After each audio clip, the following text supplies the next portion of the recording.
हा ग्रस्त रोज माझ्या घरी यायचं खाडी मला नेण्यासाठी. मी त्याला बाहेरच्या बाहेर, हा मला आज वेळ नाही, माझा आज मूड नाही. माझं थोरले बोलले, एवढी मोठी माणसं आहे, शिकलेली सवरलेली, येतात निदान तुला पोलाइटली तुला काही सांगता तरी आलं पाहिजे. कारण माझी सायकोलॉजिकल कंडिशनच जरा वेगळी. मग मी गेलो, असं जायला लागलं. नंतर एक दिवशी काहीतरी नागपूरचे सुळे म्हणून आले होते. सुळे हायस्कूल म्हणून त्याची संस्था. तर तुम्हाला सांगायचं, त्यांनी विचारलं की इथं कोणी भावानं बघितले का? तर त्यांनी मग ज्यांनी बघितलं त्यांनी यांनी नाही बघितलं, यांनी नाही बघितलं. बघायचं असेल तर उद्या जा तुम्ही नगर. आणि तुम्हाला सांगितलं त्या रात्री मला भयंकर जबरदस्त स्वप्न पडलं. म्हणजे इतकं असं मोठं स्वप्न मला कधी स्वप्न पडत नाही. मी काहीतरी कुठे तरी एखाद्या देवळांमध्ये गेलो नाही. तिथे खूप देवळ आहेत आतमध्ये, छोटी छोटी. दत्ताचं देऊळ, रामाचं देऊळ, मारुतीचं देऊळ, याचं गणपतीचं देऊळ. अशी प्रत्येक देवळासमोर काहीतरी चाललंय, प्रवचन चाललंय, कुठं भजन चाललंय, कुठं कीर्तन चाललंय, कुठं काय चाललंय. मी आपल्या पाठीमागे हात बांधून मास्तर जसे बघतात ना, तसं तिथे काय चाललंय, तिथे काय चाललंय असं बघत बघत गेलो. ते एका देवळाच्या जवळ खूप वयस्कर अशा बायका बसल्या, तर त्या हिंदीमध्ये बोलत होत्या. तर मी तिथं जाऊन उभं राहिलो, यांचं काय चाललंय बघावं म्हणून. ते म्हणले, काय रे तुला देवाला बघायचंय, तुमको भगवान देखना है क्या, भगवान को देखना है? मला विचार. मी एकदम असा प्रश्न कोणीतरी विचारतं का म्हटलं. बाकीचे प्रश्न विचारतील तुला काय पाहिजे काय, परमेश्वराला बघायचंय काय म्हटल्यानंतर मी म्हटलं हो, कोणाला नाही वाटणार म्हटलं परमेश्वराला बघायचं. म्हणले तसं नव्हे, अगदी ह्या शरीरामध्ये असा रक्तमासामध्ये असा बघायचा का? तर म्हटलं याच्यासारखं भाग्य कोणाचं आहे म्हटलं. जा म्हणजे असं ह्या रस्त्याने असं जा, असं डायरेक्शन दिलं, बघ तिथं आहे परमेश्वर. अरे बापरे म्हटलं, की असली संधी सोडायची. अक्षरशः मी पळत पळत पळत पळत गेलो, तर ती एकदम ती जी मूर्ती उभी राहिली तुम्हाला सांगतो माझ्या समोर, शंख चक्र गदाधारी, पाय असे डोकं कुठंतरी आकाशाला लागले. मी असा बघत होतो अगदी. पण अर्जुनाला जी मूर्ती दिसली, महाभारतामध्ये वर्णन केले जे विश्वरूप, ते जरा भयानक होतं. अर्जुन घाबरला त्याला. हे भयानक नव्हतं, अवाढव्य होतं, पण अतिशय सुंदर. ते अगदी ते स्माइलिंग, माझ्या मागे ये, माझ्या मागे ये, follow me, follow me, follow me, असं करत मी अगदी गेलो. आणि आता असा धरणार तर ते असं पाणी होतं, समुद्रासारखं होतं का काहीतरी, त्याच्यामध्ये गेली ती. अरे मी लगेच त्याच्या पाठीमागे त्या समुद्रात उडी मारली. उडी मारल्याबरोबर ते पाणी असं दुभंग झालं. ह्या बाजूला अशा सगळ्या भिंती, इकडची पाण्याची भिंत चाललेली आहे, मी मधून चाललोय. ते आता त्यांना जाऊन धरणार तेवढ्या टेसिया फिरले. आणि तो नुसतं पाठीमागाची आरा असतो की नाही, समजतं का तुला? ते असं दिव्य तेज असं फिरत असतं चक्र, तेवढंच राहिलं. ते म्हणले देव असा इकडं असतो का रे? मला विचार. मला काय माहिती, त्या बाईंनी सांगितलं म्हटलं आजीबाईंनी, म्हणून मी चल माझ्या मागे ये. त्या आरातून ही गोष्ट माहिती तिथलीच, इथली पुण्यातलीच गोष्ट. हे तुम्हाला म्हणतो 20 ऑगस्टची गोष्ट आहे. 20 ऑगस्ट 1948, शनिवार होता त्या दिवशी. रात्रीचा झोपलो होतो मी. आणि माझा भाऊ, छोटी खोली होती आमची, तो सारखा हलवायचा. मी सारखा बडबड करत होतो झोपेमध्ये त्या ह्याच्यात. तो हलवायचा, तू भाऊ तुला सकाळी जायचंय, पहाटे गाडी होती. आणि तुम्हाला सांगतो त्या ते जो आरा होता त्याच्या माग मी आणतो त्याच देवळामध्ये परत आणलं मला. आणि एका देवळामध्ये तो आरा असा शिरला, तर ते होतं कृष्णाचं देव. छान पोस्चर, असा सुंदर मुरली घेतलेला, असा पाय ठेवलेला, त्या कृष्ण काही मूर्ती होती, पण सुंदर होती मूर्ती. छोट होतं देवळात. आणि ते एकच माणूस काहीतरी असं जग करत असलं, तर बाकी काही नव्हतं. शांत. मी त्या चौकटीला हात लावले. मला जरा म्हणजे डेस्परेट मी काय करत होती, इतक्या जवळ जाऊन आपल्याला स्पर्श करता आला नाही.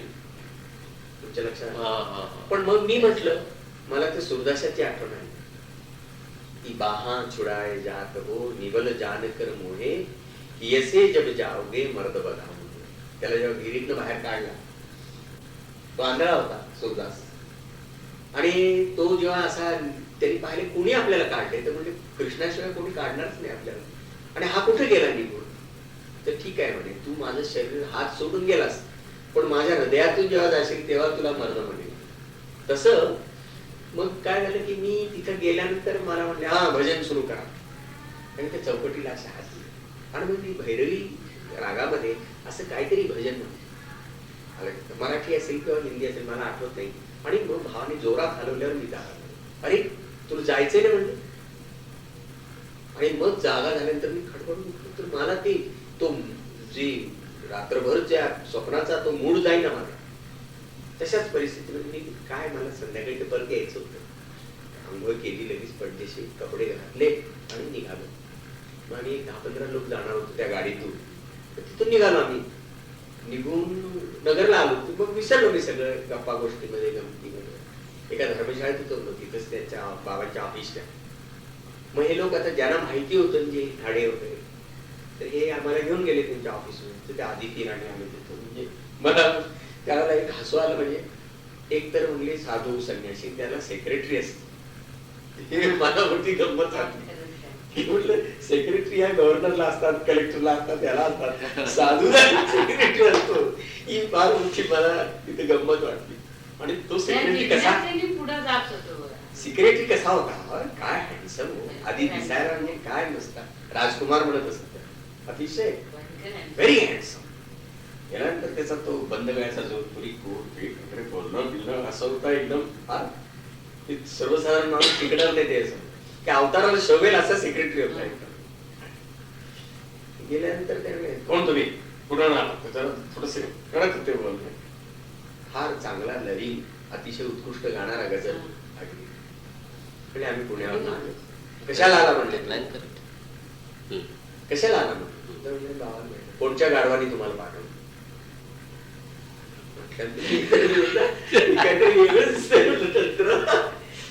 तुमच्या गाढवानी पाठवतो मला म्हणले. आम्हाला सोळे काकांनी पाठवलं. त्याला माहित नाही का बाबा म्हणले सिक्लुजन मध्ये आहेत. आम्हाला काय माहिती म्हणलं, त्यांनी जा म्हटलं. तर आम्ही आलो.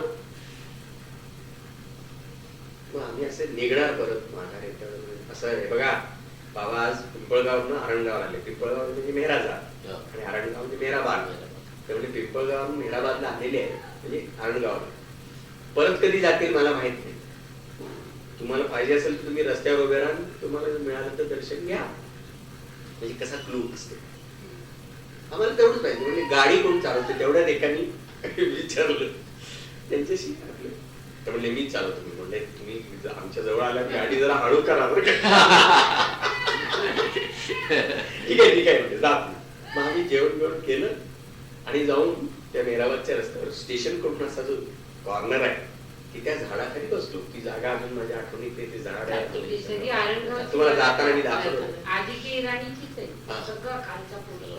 मग तिथं उभं राहिलो आम्ही. उभं राहिल्यानंतर 1 वाजता गेलो होतो तिथं. 2 वाजले, 3 वाजले, 4 वाजले, 5 वाजले, 6 वाजले, 7 वाजले संध्याकाळचे. दुसऱ्या दिवशी ड्युटीवर जायचंय. आणि मला काही तेवढं अट्रॅक्शन नव्हतंच काही. या लोकांना पाहिजे होतं की मी बाबांना पाहावं. बाकीच्या लोकांना मला ते अट्रॅक्शन नव्हतं. मग मी उठून वारेल 7 वाजता. म्हटलं कुठं असाल मेहर बाबा, तुम्हाला हा नमस्कार म्हटलं. आता मी निघालो, मला जायचंय म्हटलं. तुम्हाला कोणाला थांबायचं तुम्हाला उद्या ड्युटी होते. शेवटची एसटी होती. नाहीतर मग गेलं तर रात्र थांबायचं कुठं.